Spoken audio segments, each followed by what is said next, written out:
In the Care and Cure, we will join Dr. Jayan Benedict. We will talk about hypertension. You can our phone lines are open. Doctor, Doctor, welcome to the show. Welcome. Doctor, happy UAE National Day, first of all. Wish you the same. Okay. Doctor, what is hypertension?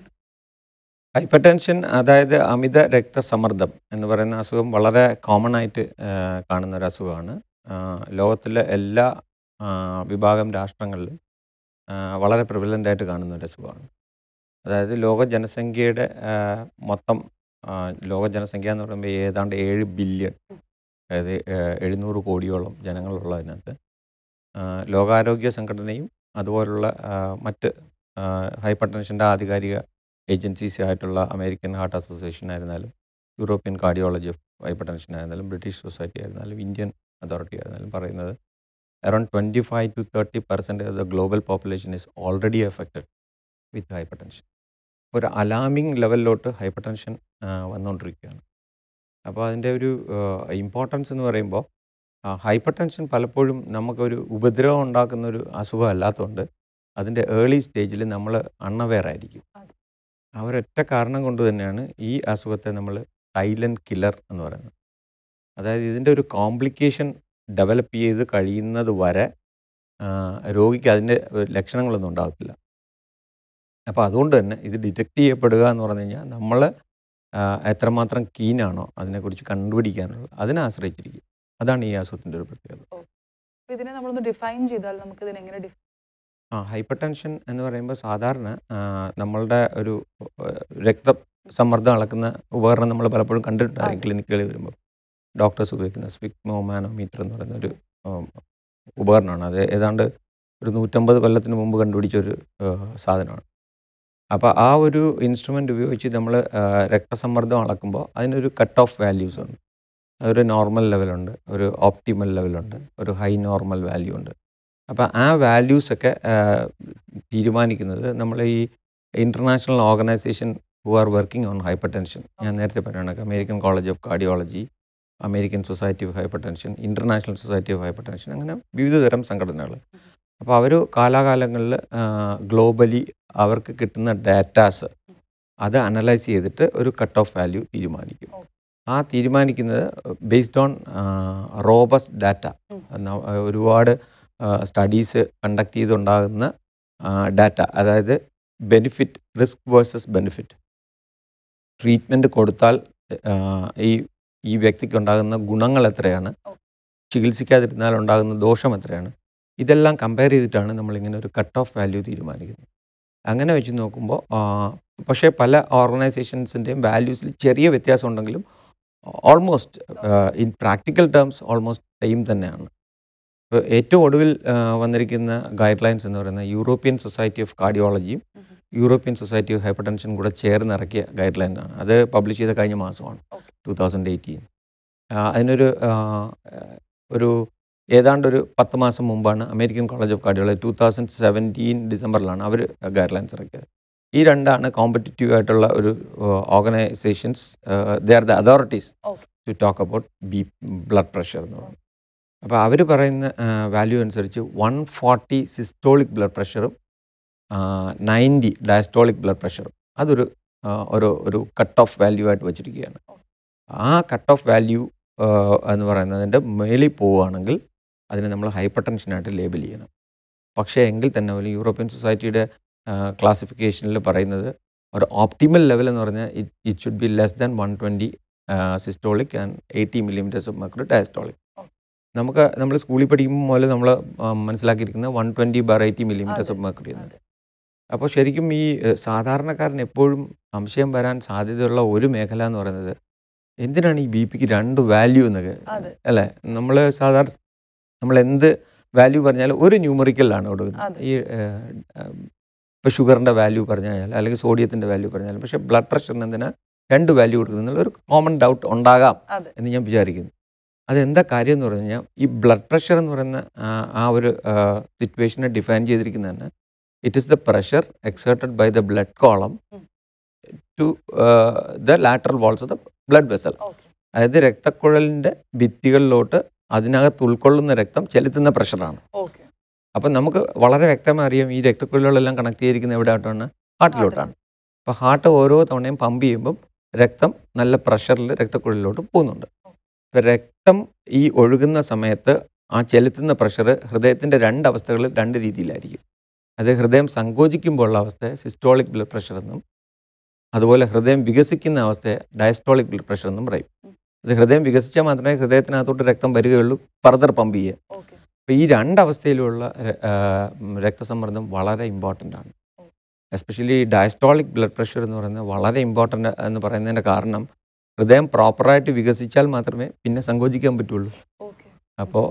അപ്പോൾ ഈ 2 blood പ്രഷറും, അതുകൊണ്ടാണ് എപ്പോഴും നമ്മളൊരു systolic diastolic values പറയുന്നത്. ഈ വാല്യൂസിന് അതിൻ്റേതായിട്ടുള്ള importance ഉണ്ടും താനും. നമ്മൾ നേരത്തെ പറഞ്ഞ പോലെ രക്തവും രക്തക്കൊഴലുകളും പിന്നെ ഹൃദയത്തിൻ്റെ പ്രവർത്തനവും ഇവയാണല്ലോ അതിൻ്റെ ഡെട്രിമെൻ്റൽ ഫാക്ടേഴ്സ് എന്ന് പറയുന്നത്. ഇപ്പോൾ രക്തത്തിൻ്റെ qualitative or quantitative differences blood പ്രഷറിനെ അഫക്റ്റ് ചെയ്യും. മനസ്സിലായോ? ഇപ്പോൾ രക്തത്തിൻ്റെ തിക്നെസ്, അപ്പം വിസ്കോസിറ്റി കുറച്ച് കൂടിയെന്ന് വെച്ചോ, അപ്പം BP കൂടും. മനസ്സിലായല്ലേ? അതിൽ രക്തത്തിലെ ഓരോ ഘടകങ്ങൾ, അതിപ്പോൾ മേജർ കണ്ടൻറ്റ് വാട്ടർ ആണെന്നറിയാം, ഫോംഡ് എലമെൻറ്റ്സ് ഉണ്ടെന്നറിയാം. അപ്പോൾ ഇതിലെ ഓരോ ഘടകങ്ങളും എഫക്റ്റ് ചെയ്യും. അതുപോലെ തന്നെ ഇത് രക്തത്തിനെ കണ്ടെയ്ൻ ചെയ്യുന്ന ബ്ലഡ് വെസൽസ്, അപ്പോൾ അതിൻ്റെ ഇലാസ്റ്റിക് റീകോയിൽ കപ്പാസിറ്റി ഉണ്ട്. ഇപ്പം നമ്മളൊരു റബ്ബർ ട്യൂബ് പോലെ കണക്കാക്കുകയാണെങ്കിൽ ഓൾമോസ്റ്റ് ആർട്ടറീസ് ഒരു റബ്ബർ ട്യൂബ് പോലാണ്. അപ്പോൾ അതിന് വികസിക്കാനും ചുരുങ്ങാനുള്ള കപ്പാസിറ്റി ഉണ്ട്. ഇപ്പം എന്തെങ്കിലും കാരണവശാൽ ഈ കപ്പാസിറ്റി കുറഞ്ഞു പോവുക, അതായത് രക്തക്കുഴൽ കുറച്ച് സ്റ്റിഫാകുന്ന സിറ്റുവേഷൻസ് വരിക, അല്ലെങ്കിൽ പ്രായാധിക്യം കൊണ്ട് അതിൽ ഡീജനറേറ്റീവ് ചേഞ്ചസ് ഉണ്ടാകുക, ഈ ആസ്പെക്ട്സ് എല്ലാം ഈ ബ്ലഡ് പ്രഷറിന് ഒരു കോൺട്രിബ്യൂട്ടിങ് ഫാക്ടേഴ്സാണ്. അതോടൊപ്പം തന്നെ ഹൃദയത്തിൻ്റെ പ്രവർത്തനങ്ങൾ നമ്മൾ നേരത്തെ പറയുന്നത്, ഹൃദയത്തിൻ്റെ പ്രോപ്പറായിട്ടുള്ള കൺട്രാക്ഷൻ റിലാക്സേഷനെ അഫക്റ്റ് ചെയ്യുന്ന എന്തെങ്കിലും structural or functional disease of the heart, അതും ഇതിനെ അഫക്റ്റ് ചെയ്യാൻ പറ്റും. ഇതാണ് ബേസിക് ആയിട്ടുള്ള ഘടകങ്ങൾ. പക്ഷേ ഹ്യൂമൻ ബോഡിയിലെ എല്ലാ സിസ്റ്റവും, അതായത് എൻഡോക്രൈനോളജിക്കൽ സിസ്റ്റം, അതുപോലെ ബാക്കിയുള്ള ഡൈജസ്റ്റീവ് സിസ്റ്റം, എല്ലാ സിസ്റ്റത്തിനും ഒരു ഇൻഡയറക്റ്റ് റിലേഷൻഷിപ്പ് നമ്മുടെ ഈ ബ്ലഡ് പ്രഷറുമായിട്ടുണ്ട്. ഈവൻ നമ്മുടെ മാനസിക ഇമോഷണലായിട്ടുള്ള, നമുക്കറിയാമല്ലോ, നമുക്ക് കുറച്ചൊരു ആങ്സൈറ്റി വരുമ്പോൾ നമുക്ക് പെട്ടെന്ന് BP കൂടും. അതുപോലെ ചിലപ്പോൾ ചില ആൾക്കാർക്ക് BP കുറയും, ചില ആൾക്കാർക്ക് വളരെ ലോ BP എന്ന് പറയാം. അപ്പം ഇറ്റ്സ് എ മൾട്ടി ഫാക്ടോറിയൽ. അപ്പോൾ വളരെ സിമ്പിളായിട്ട് നമുക്കൊരു 1-2 കാരണങ്ങൾ കൊണ്ട് നമുക്ക് ഇന്ന കാരണങ്ങൾ കൊണ്ട് BP വരാം, ഇന്ന കാരണങ്ങൾ കൊണ്ട് BP വരില്ല എന്ന് പറയാൻ പറ്റത്തില്ല. അപ്പം നമ്മളുടെ ജീവിതത്തിൽ നേരത്തെ താങ്കൾ തുടക്കത്തിൽ സൂചിപ്പിച്ചുകൊണ്ടെങ്കിൽ ഇത് വളരെ കൃത്യമായും ഒരു ലൈഫ് സ്റ്റൈൽ ഡിസീസാണ്. അതുകൊണ്ട് ലൈഫ് സ്റ്റൈൽ മോഡിഫിക്കേഷനാണ് ഇതിൻ്റെ ട്രീറ്റ്മെൻറ്റ് എന്ന് പറയുന്നത്. ആക്ച്വലി പലപ്പോഴും ഈ നമ്മൾ സാധാരണക്കാർ വിചാരിക്കുന്നത് ഹൈപ്പർ ടെൻഷൻ ഡയഗ്നോസ് ചെയ്ത് കഴിഞ്ഞാൽ it is the responsibility of the doctor who is taking care of me to cure my problem. അങ്ങനെ വിചാരിക്കുകയേ ചെയ്യരുത്. ഡോക്ടർക്ക് ഇതിൽ ചെയ്യാനുള്ള പങ്ക് വളരെ മിനിമമാണ്. അതായത് ഡോക്ടർക്ക് നിങ്ങളുടെ ബ്ലഡ് പ്രഷറിലുള്ള റോളെന്ന് പറഞ്ഞാൽ, ഒന്ന്, നിങ്ങളെ ചികിത്സയ്ക്ക് യോഗ്യനാണോ എന്നുള്ള തീരുമാനം എടുക്കുന്ന ഡോക്ടറായിരിക്കും. ഫോർ എക്സാമ്പിൾ, ഞാൻ നേരത്തെ പറഞ്ഞു ഓപ്റ്റിമൽ 120/80 millimeters ഓഫ് മെർക്കുറി എന്ന് പറയും. ഇപ്പോൾ ഒരു ഹൈ നോർമൽ BP എന്ന് പറയുമ്പോൾ, അതായത് ബിറ്റ്വീൻ ഒരു 130 to 139 എന്ന് പറയുന്ന സിസ്റ്റോളിക്കും ഒരു 80 to 89 എന്ന് പറയുന്ന ഒരു ഹൈ നോർമൽ BPയിലിരിക്കുന്ന ഒരാളെ സംബന്ധിച്ചോളം, as per the criteria he is not eligible for treatment. Because നമ്മുടെ ഈ ലേറ്റസ്റ്റ് ഗൈഡ് ലൈൻ പറയുന്നത് 140/90 millimeters ഓഫ് മെർക്കുറി.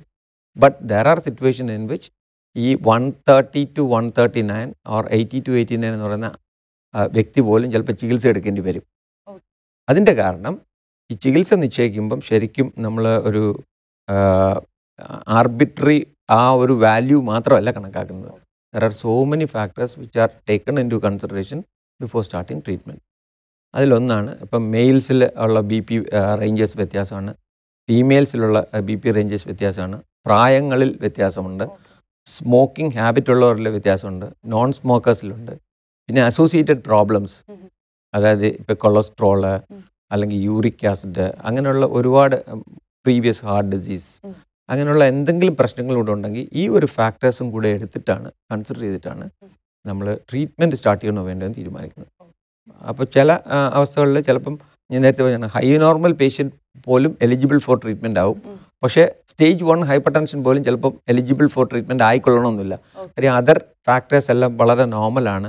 ആ പേഷ്യൻറ്റിൽ ഒരു ടാർഗറ്റ് ഓർഗൻ, അതായത് ഈ ബി പി കൊണ്ട് ഇപ്പോൾ കണ്ടുപിടിക്കുന്ന സമയത്ത് എന്ന് മുതൽ ഉണ്ടായെന്നുള്ളത് നമുക്ക് രോഗിക്ക് അറിയാൻ പറ്റത്തില്ല, പക്ഷേ ഡോക്ടർക്ക് അറിയാൻ പറ്റും. കാര്യം ഡോക്ടർ അറിയുന്നത് എങ്ങനെയെന്ന് പറഞ്ഞാൽ ഇതിന് കുറച്ച് ടാർഗറ്റ് ഓർഗൻസ് ഉണ്ട് ഈ പെർട്ടിക്കുലർ അസുഖത്തിന്. അപ്പോൾ ഈ ടാർഗറ്റ് ഓർഗൻസിനെ ഇത് ഹിറ്റ് ചെയ്തിട്ടുണ്ടോ എന്നുള്ളത് നമ്മൾ കണ്ടുപിടിക്കും. അപ്പോൾ അത് കണ്ടുപിടിക്കുന്ന വഴി നമുക്ക് ടാർഗറ്റ് ഓർഗൻ ഡാമേജ് സിഗ്നിഫിക്കൻ്റ് ആയിട്ടുണ്ട് എന്ന് ബോധ്യം വന്നു കഴിഞ്ഞാൽ ആ പേഷ്യൻ്റ് ഹൈ റിസ്ക് പേഷ്യൻ്റാണ്. എസ്പെഷ്യലി നമ്മളിപ്പോൾ ഹിസ്റ്ററിയൊക്കെ കൂടെ എടുക്കുമ്പോൾ അയാളൊരു prone to develop complication related to hypertension ആണെന്ന് തോന്നിക്കഴിഞ്ഞാൽ ആ സ്പോട്ടിൽ തന്നെ നമുക്ക് ട്രീറ്റ്മെൻറ്റ് ചിലപ്പോൾ സ്റ്റാർട്ട് ചെയ്യേണ്ടി വരും. ഇതാണ് അതിനെക്കുറിച്ച് ജനറലായി. ഡോക്ടർ ഇപ്പോൾ നേരത്തെ പറഞ്ഞല്ലോ വിസ്കോസിറ്റി ഓഫ് ബ്ലഡ് ഇതൊരു ഫാക്ടർ ആണെന്ന് പറഞ്ഞത്. ഈ വിസ്കോസിറ്റി കൂടുന്നത് എന്തെങ്കിലും ജനറ്റിക് ഫാക്ടേഴ്സ് കൊണ്ടാണോ അല്ലെങ്കിൽ വേറെ ഏതെങ്കിലും, അല്ലെങ്കിൽ ഒരു ബൈ ബർത്ത് നമുക്ക് അങ്ങനെ വരുന്നതാണോ? അപ്പോൾ അത് ഒരു നല്ല ചോദ്യമാണ്. കാരണം ഈ നമ്മുടെ ഹൈപ്പർ ടെൻഷൻ, അതായത് അമിത രക്തസമ്മർദ്ദത്തിന് ഡിഫൈൻ ചെയ്തിരിക്കുന്നത് തന്നെ ആക്ച്വലി ഇതൊരു ഞാൻ നേരത്തെ പറഞ്ഞാണ് മൾട്ടി ഫാക്ടോറിയലാണ്. അപ്പോൾ there is A complex interaction between genetics, environmental factors, അതുപോലെ കോമോർബിഡ് ഡിസോർഡേഴ്സ്, ഡെമോഗ്രാഫിക് ഫീച്ചേഴ്സ്. അതായത് നമ്മളുടെ ഒരു ജനിതകമായിട്ടുള്ള ഒരു ഇൻഫ്ലുവൻസ് ഉണ്ടായിരിക്കും. അതുപോലെ തന്നെ നമ്മൾ ഉൾക്കൊള്ളുന്ന പരിസ്ഥിതി, അത് പാരിസ്ഥിതികമായിട്ടുള്ള ഇൻഫ്ലുവൻസ്, അതിലാണ് നമ്മുടെ ഫുഡ് ആൻഡ് നമ്മുടെ ലൈഫ് സ്റ്റൈലൊക്കെ ഇൻ്റർവ്യൂൻ ചെയ്യുന്നത്.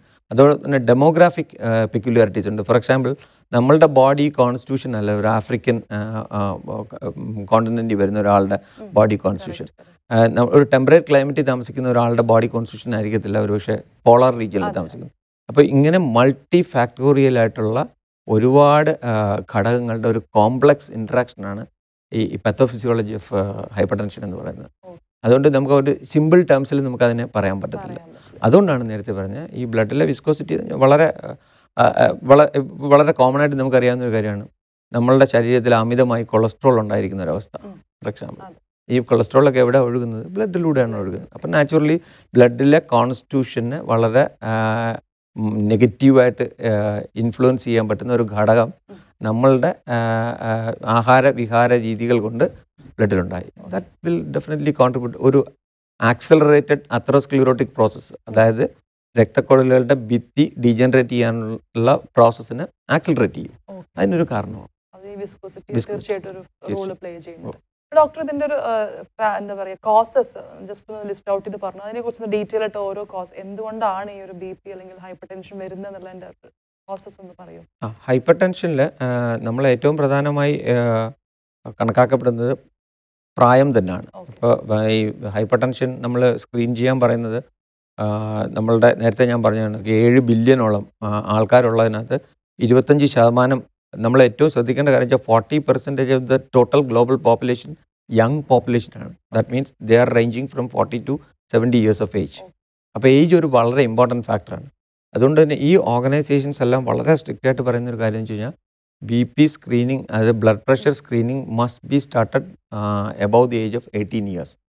അപ്പോൾ 18 വയസ്സിന് മുകളിലുള്ള ആൾക്കാരിൽ തന്നെ ബി പി സ്ക്രീൻ ചെയ്യണം എന്നുള്ളതാണ്. അപ്പോൾ ആ സമയത്ത് നോക്കുമ്പോൾ നമ്മളൊരു റിസ്ക് അനാലിസിസ് ഒക്കെ ചെയ്യുമ്പോഴേക്കും ഒരു റിസ്ക്കും ഇല്ല, ബി പി വളരെ പെർഫെക്റ്റ്ലി നോർമൽ ആണെങ്കിൽ ആ ഒരു കാൻഡിഡേറ്റിനെ ഒരു 5 years കഴിഞ്ഞിട്ട് നമുക്ക് റിവ്യൂ ചെയ്യേണ്ട ആവശ്യമുള്ളൂ. അപ്പോൾ depending upon the situation prevailing നമുക്ക് 5 കൊല്ലത്തിൽ വേണോ 3 കൊല്ലത്തിൽ വേണോ അങ്ങനെ നമുക്ക് തീരുമാനിക്കാൻ പറ്റും. പക്ഷെ മാൻഡേറ്ററി സ്ക്രീനിങ് വളരെ ഇമ്പോർട്ടൻ്റ് ആണ്, because it is A silent killer. നമുക്ക് വേറെ പ്രത്യേകിച്ച് ഇപ്പോൾ നമ്മൾ ക്ലാസിക്കൽ ഈ ബി പിയുടെ ലക്ഷണങ്ങൾ എന്ന് പറയുന്നത് നമുക്ക് പ്രഷർ കൂടുമ്പോഴേക്കും നമുക്ക് തലചുറ്റി വരിക, അല്ലെങ്കിൽ തലവേദന വരിക, ക്ഷീണം വരിക, ഉറക്കമില്ലായ്മ വരിക, അല്ലെങ്കിൽ മൂത്രം പോകുന്നതിൽ എന്തെങ്കിലും വ്യത്യാസം വരിക, നമ്മൾ നമ്മൾ കുറച്ച് എക്സർഷൻ ഇടുമ്പോൾ നമുക്ക് ശ്വാസം മുട്ട് വരിക, ശ്വാസവൈഷമ്യം, എക്സർഷണൽ ഡിസ്നിയ എന്നൊക്കെ പറയുന്നത്, അതുപോലുള്ള സിംറ്റംസ് വരുമ്പോഴാണ് നമ്മൾ ബി പി കണ്ടുപിടിക്കുന്നത്. പക്ഷേ ഒരുപാട് നാൾ ഈ സിംറ്റംസ് ഒന്നും ഇല്ലാതെ തന്നെ ഇവൻ നമ്മളോടൊപ്പം കൂടെ ഉണ്ടായിരിക്കും. അപ്പം സ്ക്രീനിങ് വളരെ ഇമ്പോർട്ടൻ്റ് ആണ്. അപ്പോൾ ഏജ് ഒരു ഫാക്ടറാണ്. നേരത്തെ പറഞ്ഞ സ്ക്രീനിങ് വളരെ ഇമ്പോർട്ടൻ്റ് ആയിട്ടുള്ള കാര്യമാണ്. പിന്നെ ഞാൻ നേരത്തെ പറഞ്ഞ ആഹാരം നമ്മളെ എങ്ങനെ ഇൻഫ്ലുവൻസ് ചെയ്യുന്നു എന്നുള്ളതാണ്. ഇപ്പോൾ നമ്മളുടെ ഇപ്പോഴത്തെ ഒരു ഗ്ലോബൽ ട്രെൻഡ് അനുസരിച്ച് നമുക്ക് പണ്ടത്തെ പോലെ ഫാമിനൊന്നുമില്ലല്ലോ, ഇഷ്ടംപോലെ ഭക്ഷണം കഴിക്കാനുണ്ട്. അപ്പം നമ്മൾ ആവശ്യത്തിനും അനാവശ്യത്തിനും ഭക്ഷണം കഴിക്കുന്ന ഒരു ശീലക്കാരായി മാറിയിട്ടുണ്ട്. അപ്പോൾ അതുകൊണ്ട് നമ്മളുടെ എൻജോയ്മെൻറ്റിൻ്റെ ഒരു ക്രൈറ്റീരിയ എന്ന് പറഞ്ഞാൽ ഭക്ഷണം കഴിക്കുക എന്നുള്ളതാണ്. അപ്പോൾ ഭക്ഷണം കഴിക്കുമ്പോൾ നമ്മൾ എന്ത് കഴിക്കണം എന്നുള്ളതിനെക്കുറിച്ച് നമ്മളെക്കാൾ കൂടുതൽ പിന്നെ തീരുമാനിക്കുന്നത് ഇപ്പോൾ മീഡിയാസും അല്ലെങ്കിൽ പിന്നെ കുറേ ഒരുപാട് സോഷ്യൽ മീഡിയാസിലൊക്കെ വരുന്ന ഇതൊക്കെയാണ്. അപ്പം നമ്മൾ എന്തിനെയോ ഫോളോ ചെയ്യാൻ വേണ്ടിയിട്ട് നമുക്ക് ഒരിക്കലും നമ്മുടെ ശരീരത്തിനോ അല്ലെങ്കിൽ നമ്മളുടെ സാഹചര്യങ്ങൾക്കോ ചേരാത്ത ഭക്ഷണക്രമങ്ങൾ നമ്മൾ പാലിക്കുന്നുണ്ട്. അപ്പം അതുകൊണ്ട് നമ്മുടെ ശരീരത്തിൽ ആവശ്യത്തിലധികം കൊഴുപ്പുണ്ടാകുക, ഉപ്പിൻ്റെ അളവ് വളരെയധികം കൂടുക. കാര്യം സോഡിയം വളരെ ഇമ്പോർട്ടൻ്റ് ആയിട്ടുള്ള ഒരു ഫാക്ടറാണ്. അപ്പോൾ നമ്മളുടെ ഒരു ആവറേജ് ഡെയിലി കൺസംഷൻ, എസ്പെഷ്യലി ഇന്ത്യൻസൊക്കെ നമ്മൾ കൺസ്യൂം ചെയ്യുന്ന വെച്ച് നോക്കുകയാണെങ്കിൽ ഒരു 15 ഗ്രാം വരെയൊക്കെ സോൾട്ട് നമ്മൾ കൺസ്യൂം ചെയ്യാറുണ്ട്. നമ്മളുടെ ഒരു ഒരു ഒരു സയൻറ്റിഫിക് ഫാക്ട് അനലൈസ് ചെയ്ത് നോക്കിക്കഴിഞ്ഞാൽ നമുക്കൊരു ദിവസം ആവശ്യമുള്ളത് 4 to 6 grams ഓഫ് സോൾട്ടാണ് നമുക്ക് ആവശ്യമുള്ളത്. അപ്പോൾ നമ്മൾ ഇമാജിൻ 3 times ഹയറാണ് കഴിക്കുന്നത്. ഇതൊരു ആവറേജ് ആളുടെ കാര്യമാണ് ഞാൻ പറഞ്ഞതെങ്കിൽ തന്നെ പോലും ചില ആൾക്കാർ വളരെ ഇതിൽ കൂടുതൽ കൺസ്യൂം ചെയ്യുന്നുണ്ട്. അതായത് നമ്മൾ പിക്കിൾസും അങ്ങനെയുള്ള ഈ പപ്പഡ് അങ്ങനെയുള്ള സാധനങ്ങളിലൊക്കെ വളരെ കൂടുതൽ സോൾട്ടുണ്ട്. അപ്പോൾ ഈ സോൾട്ട് കൺസംഷൻ വളരെ ഇമ്പോർട്ടൻ്റ് ആണ്.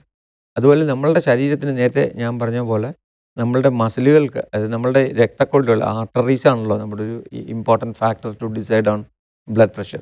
അപ്പോൾ ഈ ആർട്ടറികൾക്ക് ശരിക്കുള്ള ഒരു സങ്കോചം വികാസം കിട്ടണമെങ്കിൽ അത് കൂടുതൽ പാസ് ചെയ്ത് പോകുന്ന സ്കെൽറ്റൽ മസിൽസിന് ഇടയിലൂടെയാണ്. അപ്പോൾ സ്കെൽറ്റൽ മസിൽസിന് എന്തെങ്കിലും ഒരു തരം ആക്ടിവിറ്റി ഉണ്ടാവണം. അപ്പോൾ സ്കെൽറ്റൽ മസിൽസിന് ആക്ടിവിറ്റി ഉണ്ടാകുന്ന എങ്ങനെ? നമ്മൾ എക്സസൈസ് ചെയ്യുമ്പോൾ. അപ്പോൾ സിമ്പിൾ വാക്കിംഗ് മുതൽ അല്ലെങ്കിൽ നമ്മളൊരു മിനിമം പീരിയഡ് ഓഫ് വർക്കൗട്ടിന് gymnasium like 15 minutes 20 minutes is essential to maintain the normal നമ്മളുടെ ആ ഒരു നമ്മുടെ ഒരു അജിലിറ്റിയും നമ്മളുടെ ഒരു വിഗർ വൈറ്റാലിറ്റിയൊക്കെ മെയിൻറ്റെയിൻ ചെയ്യാൻ വേണ്ടി. അപ്പോൾ അതൊരു ഇമ്പോർട്ടൻറ്റ് ഫാക്ടറാണ്. നമുക്ക് ഈ പറഞ്ഞ എല്ലാം എൻവയോൺമെൻറ്റൽ ഫാക്ടേഴ്സാണ്. ഇത് നമുക്ക് ഇൻഫ്ലുവൻസ് ചെയ്യാൻ പറ്റുന്ന സാധനങ്ങളാണ്. നമ്മളെ കൊണ്ട് ഇൻഫ്ലുവൻസ് ചെയ്യാൻ പറ്റാത്ത ഭാഗങ്ങളാണ് genetic factors. For example my parents are hypertensive or diabetic hypertensive. അപ്പോൾ എനിക്ക് ഹൈപ്പർ ടെൻഷൻ വരാനുള്ള സാധ്യത genetically I'm predispose to get hypertension. അതെനിക്ക് മാറ്റാൻ പറ്റത്തില്ല. പക്ഷേ ഈ ജനറ്റിക് പ്രീഡിസ്പോസിഷൻ കൊണ്ട് മാത്രം ആർക്കും ഹൈപ്പർ ടെൻഷൻ വരുന്നില്ല. അപ്പോൾ ഹൈപ്പർ ടെൻഷൻ വരാൻ സാധ്യതയുള്ള ഒരാൾ, പ്രീഡിസ്പോസ്ഡ് ആയിട്ടുള്ള ഒരു വ്യക്തി, എൻവയോൺമെൻറ്റൽ ഫാക്ടേഴ്സും കൂടെ ഒരു കോംപ്ലിമെൻ്ററി ആയിട്ട് വരുമ്പോൾ മാത്രമാണ് അയാൾക്ക് ഹൈപ്പർ ടെൻഷൻ ശരിക്കും വളരെ ചെറിയ പ്രായത്തിൽ തന്നെ പിടിപെടുന്നതിന് കാരണം. അപ്പോൾ അതുകൊണ്ട് ഒരു ജനറ്റിക്കലി പ്രീഡിസ്പോസ്ഡ് ആയിട്ടുള്ള ഒരു വ്യക്തിയെ സംബന്ധിച്ചിടത്തോളം അയാൾക്ക് ആ ഒരു ഉൾക്കാഴ്ച ഉണ്ടെങ്കിൽ അയാൾക്ക് എൻവയോൺമെൻറ്റൽ ഫാക്ടേഴ്സും ബാക്കിയുള്ള കോമോർബിഡ് ആയിട്ടുള്ള പ്രശ്നങ്ങളും വരുമ്പോൾ അത് കൺട്രോൾ ചെയ്തിട്ട് അതുവഴി നമുക്ക് അത് നിയന്ത്രിക്കാൻ പറ്റും. ഒരു ക്ലാസിക്കൽ എക്സാമ്പിൾ പറഞ്ഞാൽ നമ്മൾ ഈ pregnancy hyper tension in pregnancy, അതായത് പ്രഗ്നൻസി ഇൻഡ്യൂസ് ഹൈപ്പർ ടെൻഷൻ എന്നൊക്കെ പറയും. അപ്പോൾ അവർക്ക് ഒരു young lady after marriage first conceive ചെയ്തൊരു ബേബി ഉണ്ടാകുമ്പം ഒരു സെക്കൻഡ് ട്രൈമസ്റ്ററൊക്കെ ആകുമ്പോഴേക്കും കാലിൽ നീര് വരിക. അപ്പോഴാണ് ഡോക്ടർ പറയുന്നത് വളരെയധികം BP കൂടുതലാണ്, ചിലപ്പോൾ BPക്ക് മരുന്ന് കഴിക്കേണ്ടി വരും. ചിലപ്പോൾ ഈ BP ശരിക്കും വളരെ ബാഡായിട്ട് പ്രഗ്നൻസിയുടെ പ്രോഗ്രസ്സിനെ അഫക്റ്റ് ചെയ്യാം. ഇൻട്രായൂട്രൈൻ ഗ്രോത്ത് റിട്ടാർഡേഷൻ അങ്ങനെയുള്ള ഒരുപാട് കോംപ്ലിക്കേഷൻ, എക്ലാംസിയ എന്നൊക്കെ പറയുന്ന കോംപ്ലിക്കേഷൻസ് വരാറുണ്ട്. അപ്പോൾ അങ്ങനെ വരുമ്പോൾ ശരിക്കും ആ ഒരു സിറ്റുവേഷനിൽ നമ്മൾ അതിനെ പ്രോപ്പറായിട്ട് മാനേജ് ചെയ്ത് ചികിത്സിച്ചൊക്കെ ഭേദമാക്കുമെങ്കിൽ തന്നെ പോലും പ്രഗ്നൻസി കഴിയുമ്പോൾ naturally this lady is going to be normotensive, പ്രഷറൊന്നും കാണത്തില്ല. അപ്പോൾ മിക്കവാറും ആ ചികിത്സിച്ച ഗൈനക്കോളജിസ്റ്റോ ആ ഡോക്ടറോ പറയും ഇനി വല്ലപ്പോഴും കൂടെ നോക്കിയാൽ മതി, ഇനി മരുന്നിൻ്റെ ആവശ്യമില്ല എന്ന് പറയും. പക്ഷേ ആ വ്യക്തി മനസ്സിലാക്കിയിരിക്കേണ്ട ഏറ്റവും വൈറ്റലായിട്ടുള്ള ഇൻഫർമേഷൻ എന്താണെന്ന് പറഞ്ഞാൽ during A physiological stress she developed hypertension. That means at any point of time in her future life she is going to develop hypertension. അപ്പം മറ്റൊരു സാധാരണ വ്യക്തി സ്ക്രീൻ ചെയ്യുന്നതിനേക്കാൾ വളരെ ഫ്രീക്വൻ്റ് ആയിട്ട് ഹൈപ്പർ ടെൻഷൻ ഉണ്ടോ എന്ന് നോക്കിയിരിക്കേണ്ട ഒരു ഒരു ഒരു ഒരു ഇൻഡിക്കേഷൻ ഓൾറെഡി കിട്ടിക്കഴിഞ്ഞു എന്നുള്ളതാണ്. നേരത്തെ ഞാൻ പറഞ്ഞ പോലെ ഇപ്പം എൻ്റെ പാരൻസ് ഡയബറ്റിക് ആണെങ്കിൽ അപ്പം ഞാൻ ഒരു 40 വയസ്സ് കഴിയുമ്പോൾ ഞാൻ കുറച്ചുകൂടെ വിജിലൻ്റ് ആയിട്ട് ഒന്ന് നോക്കണം. അല്ല അറിയത്തില്ലല്ലോ, ഡയബറ്റീസ് ഒന്നും നമ്മുടെ ചെവി പറയത്തില്ലല്ലോ നിനക്ക് ഇന്ന് മുതൽ ഡയബറ്റീസ് തുടങ്ങാൻ പോകണം. അപ്പോൾ അത് വളരെ ഇമ്പോർട്ടൻ്റ് ആയിട്ടുള്ളൊരു വലിയ ഫാക്ടറാണ്. അതേപോലെ എന്തെങ്കിലും പ്രീ എക്സിസ്റ്റിംഗ് ആയിട്ടുള്ള അസുഖം ഉള്ളവർക്ക് ഇത് ഡെവലപ്പ് ചെയ്യാനുള്ള സാധ്യതകളുണ്ടോ? അങ്ങനത്തെ എന്തെങ്കിലും അസുഖങ്ങളുണ്ടോ? അത് വളരെ ഇമ്പോർട്ടൻ്റ് ആയിട്ടുള്ളൊരു കാര്യമാണ്. കാരണം ഈ നമ്മൾ ഹൈപ്പർ ടെൻഷനെ ക്ലാസിഫൈ ചെയ്യുമ്പം പ്രൈമറി ഹൈപ്പർ ടെൻഷൻ അഥവാ എസെൻഷ്യൽ ഹൈപ്പർ ടെൻഷൻ എന്നും പിന്നെ സെക്കൻഡറി ഹൈപ്പർ ടെൻഷൻ എന്നും 2 രീതിയിലാണ് ക്ലാസിഫൈ ചെയ്തിരിക്കുന്നത്. പിന്നെ ഹൈപ്പർ ടെൻഷന് other clinical situations like pregnancy induce hypertension അങ്ങനെയുള്ള റീനോവാസ്കുലർ ഹൈപ്പർ ടെൻഷൻ. ഈ സെക്കൻഡറി ഹൈപ്പർ ടെൻഷൻ എന്ന് പറയുന്നത് പക്ഷേ പ്രൈമറി ഹൈപ്പർ ടെൻഷനാണ് ഏറ്റവും കൂടുതൽ. അതൊരു 90 to 95% പ്രൈമറി ഹൈപ്പർ ടെൻഷനാണ്. ഒരു ലെസ് ദാൻ 5% ആണ് സെക്കൻഡറി ഹൈപ്പർ ടെൻഷൻ എന്ന് പറയുന്നത്. അപ്പോൾ സെക്കൻഡറി ഹൈപ്പർ ടെൻഷൻ എന്ന് വെച്ചാൽ വാക്കുകൊണ്ട് തന്നെ നമുക്ക് വ്യക്തമാണ്, it is secondary to some other primary problem. അപ്പോൾ അതിൽ ഏറ്റവും ഇമ്പോർട്ടൻ്റ് ആയിട്ടുള്ള ഒരു കാര്യമാണ് structural problems of kidney and its blood vessels. നമ്മളിപ്പോൾ ജന്മന തന്നെ കിഡ്നിയിലോട്ട് പോകുന്ന രക്തക്കുഴലുകൾക്ക് സങ്കോചം ഉണ്ടാകുന്നത് റീനൽ ആർട്ടറി സ്റ്റീനോസിസ് എന്ന് പറയുന്ന ഒരു അസുഖമുള്ള ഒരാളാണെങ്കിൽ ജന്മന അയാൾക്ക് അങ്ങനെ ഒരു സ്ട്രക്ചറൽ ഡിഫക്റ്റ് ഉണ്ട്. അപ്പോൾ ഒരു പർട്ടിക്കുലർ പ്രായം എത്തുമ്പോഴേക്കും പെട്ടെന്ന് ബി പി അങ്ങ് ഷൂട്ടപ്പ് ചെയ്യും. കാരണം നമ്മൾ എപ്പോഴും മനസ്സിലാക്കേണ്ടത് നമ്മുടെ ശരീരത്തിലെ ഫ്ലൂയിഡ് ബാലൻസ് മെയിൻറ്റെയിൻ ചെയ്യുന്ന കീ ഓർ വൈറ്റൽ ഓർഗനാണ് കിഡ്നി. അതായത് ഒരു ദിവസം, അതായത് 24 മണിക്കൂറിൽ അറൗണ്ട് 175 ലിറ്ററോളം ഫ്ലൂയിഡ് ഫിൽട്ടർ ചെയ്യുകയും എന്നാൽ 1 ലിറ്റർ മുതൽ 1.25 ലിറ്റർ വരെ മാത്രം മൂത്രം പുറപ്പെടുവിക്കുകയും ചെയ്യുന്ന ഒരു ഓർഗനെ കുറിച്ച് ഇമാജിൻ ചെയ്യണം. 99% റീഅബ്സോർപ്ഷൻ. അപ്പോൾ അത്ര വളരെ ഒരു പ്രഷർ പാക്ഡ് ആയിട്ടുള്ള ഭയങ്കര ഒരു റെസ്റ്റ്ലെസ് ആയിട്ട് വർക്ക് ചെയ്തുകൊണ്ടിരിക്കുന്ന ഒരു ഓർഗനാണ്. അപ്പോൾ ആ ഓർഗൻ്റെ ഫങ്ഷന് ഏറ്റവും ഇമ്പോർട്ടൻ്റ് ആയിട്ടുള്ള ഫാക്ടറാണ് അതിനകത്തേക്ക് പോകുന്ന രക്തവും അതിന് പുറത്തു വരുന്ന രക്തവും. ഡോക്ടർ സോറി ടു ഇന്ററപ്റ്റ്, നമുക്കൊരു കോളർ ഉണ്ട്. ഹലോ ഹലോ, കട്ടായി തോന്നുന്നു. എന്തായാലും ഡോക്ടർ കണ്ടിന്യൂ ചെയ്യും. ഓക്കെ. അപ്പോൾ ശരിക്കും കിഡ്നി വളരെ ഇമ്പോർട്ടൻ്റ് ആയിട്ടുള്ള ഒരു ഓർഗനാണ്. അപ്പോൾ കിഡ്നി ഹൈപ്പർ ടെൻഷനിൽ, അതായത് നമ്മളുടെ ഈ ബ്ലഡ് പ്രഷറിൻ്റെ മാനിഫെസ്റ്റേഷനിൽ വളരെ ഇമ്പോർട്ടൻ്റ് ആയിട്ടുള്ളൊരു ഓർഗനാണെന്ന് ഞാൻ പറയുകയാണ്. അപ്പോൾ അതിന് ഉണ്ടാകുന്ന നേരത്തെ പറഞ്ഞ റീനൽ ആർട്ടറി സ്റ്റീനോസിസ് എന്ന് പറയുന്നത്, അത് ഒരു കിഡ്നിയെ മാത്രം അഫക്റ്റ് ചെയ്യുന്ന കണ്ടീഷനാണ് യൂണിലാറ്ററൽ റീനൽ ആർട്ടറി സ്റ്റീനോസിസ് എന്ന് പറയും. പക്ഷേ ബൈലാറ്ററൽ റീനൽ ആർട്ടറി സ്റ്റീനോസിസ് 2 കിഡ്നിയിലെ രക്തക്കുഴലുകളും ചുരുങ്ങി പോകുന്നത്, അത് വളരെ അപകടകരമായിട്ടുള്ളൊരവസ്ഥയാണ്. അതിൽ ഹൈപ്പർ ടെൻഷൻ ഉണ്ടായി കഴിഞ്ഞിട്ട് രോഗിയെ പരിശോധിക്കുമ്പം റീനൽ ആർട്ടറി സ്റ്റീനോസിസ് ഉണ്ടെന്ന് പറഞ്ഞു കഴിഞ്ഞാൽ ഇമ്മീഡിയറ്റ് ആയിട്ട് ഇൻ്റർവീൻ ചെയ്യണം. നമ്മൾ സർജറി ചെയ്ത് അല്ലെങ്കിൽ സ്റ്റെൻഡ് ചെയ്ത് അതിനെ നമുക്ക് വികസിപ്പിക്കേണ്ടി വരും. അതുപോലെ തന്നെ മറ്റുള്ള അസുഖങ്ങൾ, ഇപ്പോൾ ഫോർ എക്സാമ്പിൾ ഫിയോക്രോമോസൈറ്റോമ എന്ന് പറയുന്നൊരു അസുഖമുണ്ട്. അതായത് നമ്മൾ കിഡ്നിയുടെ മുകളിൽ വളരെ ചെറിയ ഒരു ട്രയാങ്കിൾ ഷേപ്പിലിരിക്കുന്ന ഒരു ചെറിയ ഗ്ലാൻഡാണ് അഡ്രീനൽ ഗ്ലാൻഡ് എന്ന് പറയും. Adrenal gland. അപ്പോൾ ഈ അഡ്രീനൽ ഗ്ലാൻഡിന് 2 ഭാഗമുണ്ട്, ഒരു പുറം ഭാഗവും ഒരു അകം ഭാഗവും. അകത്തുള്ള ഭാഗം മെഡുല്ല, അഡ്രീനൽ മെഡുല്ല എന്ന് പറയും. അതിനകത്ത് നിന്ന് പ്രൊഡ്യൂസ് ചെയ്യപ്പെടുന്ന ഹോർമോൺസാണ് കാറ്റക്കോളമീൻസ് എന്ന് പറയും, അഡ്രിനാലിന്. അത് വളരെ ഹ്യൂജ് ക്വാണ്ടിറ്റീസിൽ ഉണ്ടാക്കുന്ന ഒരുതരം ട്യൂമർ ആണ് ഈ ഫിയോക്രോമോസൈറ്റോമ എന്ന് പറയുന്നത്. അത് വരുമ്പോഴേക്കും അത്തരത്തിലുള്ള പേഷ്യൻസിൽ വളരെ എപ്പിസോഡിക് ഹൈപ്പർ ടെൻഷൻ ആയിരിക്കും. അതായത് ഓൾ ഓൺ എ സഡൻ ഭയങ്കര ഹൈ ബി പി പോവും. അപ്പോൾ പേഷ്യൻ്റ് ഭയങ്കര സിംറ്റമാറ്റിക് ആവും. എന്നിട്ട് കുറച്ച് കഴിയുമ്പോൾ പിന്നെ താഴെ വരും. പിന്നെ ഇതിങ്ങനെ episodic rise in ups and downs വരുന്ന ഒരു സിറ്റുവേഷനാണ്. ഇതൊരു നേരത്തെ പറഞ്ഞ കാറ്റഗറി വരുന്നതാണ്. അതുപോലെ തന്നെ ഈ എൻഡോക്രൈൻ വേറെ ബുദ്ധിമുട്ടുകൾ വരുന്നതാണ്. ഈ നമ്മൾ നേരത്തെ പറഞ്ഞ സൂപ്രാറീനൽ അഥവാ അഡ്രീനൽ ഗ്ലാൻസിൻ്റെ തന്നെ വേറൊരു കുഴപ്പമാണ് മറ്റേ പുഷിംഗ് സിൻഡ്രോം എന്ന് പറയും. അറിയാം, നമ്മൾ കുറച്ച് വണ്ണം വെച്ച് മുഖമൊക്കെ ഒരു ചന്ദ്രൻ്റെ രൂപത്തിൽ റൗണ്ട് വെച്ച് കഴുത്തൊക്കെ ഇങ്ങനെ ഹംപ് ചെയ്ത് സ്കിന്നൊക്കെ സ്ട്രയസ് ഒക്കെ വരുന്ന ഒരു കണ്ടീഷനാണ് കുഷിംഗ് സിൻഡ്രോം. ഇതിലും നമുക്ക് ഇത് വരും, നമ്മൾ ഹൈപ്പർ ടെൻഷൻ വരും. അതുപോലെ പ്രൈമറി അല്ലാത്ത ഒരുപാട് കാരണങ്ങൾ കൊണ്ട് പിന്നെ ഹൈപ്പർ ടെൻഷൻ വരുന്ന ഒരു സിറ്റുവേഷനാണ് ഈ സെക്കൻഡറി ഹൈപ്പർ ടെൻഷൻ എന്ന് പറയുന്നത്. ഡോക്ടർ, അതുപോലെ ഡയബറ്റിസ് ഇതിൽ എന്തെങ്കിലും റോൾ പ്ലേ ചെയ്യുന്നുണ്ടോ? ഡയബറ്റീസ് ഉള്ളവർക്ക് ഹൈപ്പർ ടെൻഷൻ ഡെവലപ്പ് ചെയ്യാനുള്ള സാധ്യതകളുണ്ടോ?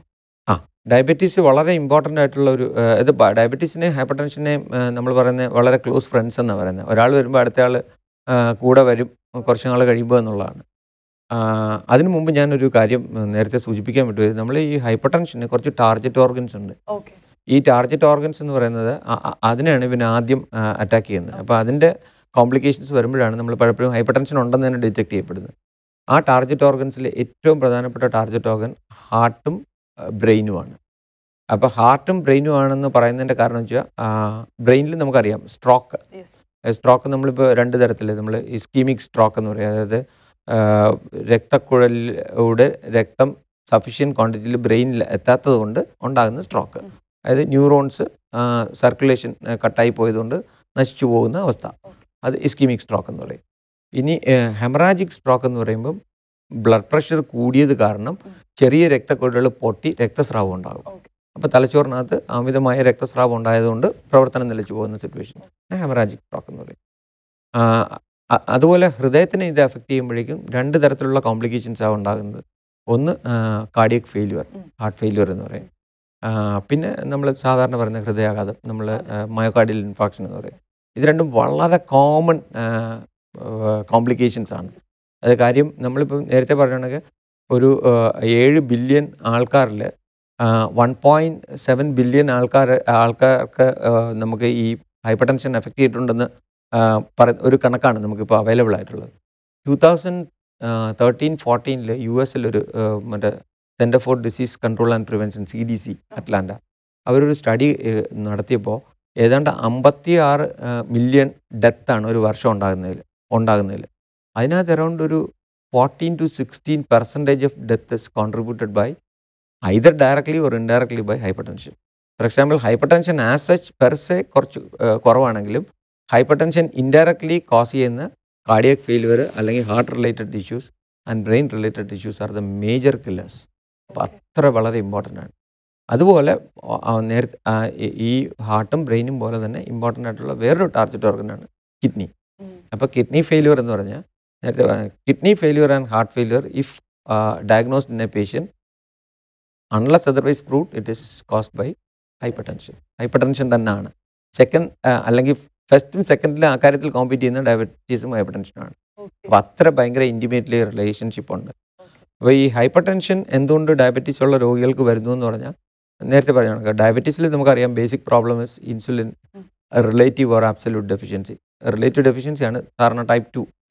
നേരത്തെ പ്രൈമറി ഹൈപ്പർ ടെൻഷൻ പറയുകയാണെങ്കിൽ അത്രയും വളരെ അളവ് കൂടുതലുള്ള ഒരു ഗ്രൂപ്പാണ് ടൈപ്പ് 2 ഡയബറ്റീസ് എന്ന് പറയുന്നത്. അപ്പോൾ ഈ ടൈപ്പ് 2 ഡയബറ്റീസിൽ നമുക്കറിയാം ഈ റിലേറ്റീവ് ഡെഫിഷ്യൻസി ഉള്ളത് കൊണ്ടോ അല്ലെങ്കിൽ പെരിഫറൽ യൂട്ടിലൈസേഷൻ അതായത് റിസപ്റ്റേഴ്സിൻ്റെ മാൽഫങ്ഷൻ കൊണ്ടോ ബ്ലഡിൽ ആവശ്യത്തിൽ കൂടുതൽ സമയം ഗ്ലൂക്കോസ് ഒഴുകി നടക്കും. അപ്പോൾ ഈ ഗ്ലൂക്കോസ് ഒഴുകി നടക്കുന്നതിൻ്റെ ഭാഗമായിട്ട് ഈ ഗ്ലൂക്കോസിന് ഗ്ലൈക്കോസിലേറ്റഡ് എൻഡ് പ്രോഡക്ട്സ് എന്ന് പറയുന്നത് നമുക്ക് ശരീരത്തിന് ആവശ്യമില്ലാത്ത കുറേ സാധനങ്ങളുണ്ടായിട്ട് അത് പലയിടത്തും ഒരുപാട് ഒബ്സ്ട്രക്ഷൻസും അതൊക്കെ ഉണ്ടാക്കും. അപ്പോൾ ഒരു ആക്സിലറേറ്റഡ് അതെറോസ്ക്ലീറോട്ടിക് പ്രോസസ് ഞാൻ നേരത്തെ പറയുന്നത് ഡീജനറേഷൻ ഉണ്ടാകേണ്ട സമയത്തിനേക്കാൾ മുമ്പിൽ ഡീജനറേഷൻ ഉണ്ടാകും. അപ്പോൾ ആർട്ടീരിയൽ വാൾ സ്റ്റിഫ്നെസ് ഒക്കെ ഉണ്ടായിട്ട് ബ്ലഡ് പ്രഷർ ഉണ്ടാകും. അതൊരു രീതിയിൽ. പിന്നെ ഡയബറ്റീസ് ഡയറക്റ്റ്ലി ഹിറ്റ് ചെയ്യുന്ന ഒരു ഓർഗനാണ് കിഡ്നീസ്. അപ്പോൾ കിഡ്നീസിൽ പ്രോട്ടീൻ യൂറിയ മുതൽ മൈൽഡ് പ്രോട്ടീൻ യൂറിയ മുതൽ മാസീവ് പ്രോട്ടീൻ യൂറിയ വരെയുള്ള സിറ്റുവേഷൻസ് ഉണ്ടാക്കിയിട്ട് അവിടെ കോംപ്ലിക്കേഷൻസ് ഉണ്ടാക്കും. അപ്പോൾ through multiple mechanisms diabetes is causing development of hyper tension.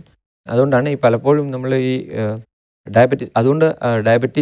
Diabetes ഉള്ള ഒരു രോഗിയെ നമ്മളിപ്പോൾ ട്രീറ്റ്മെൻറ്റ് ടാർഗറ്റ് ഫിക്സ് ചെയ്യുമ്പോൾ സാധാരണ ടാർഗറ്റിനേക്കാൾ കുറച്ച് ലോ ലെവലിലാണ് because they are very prone to develop complication related to this issues.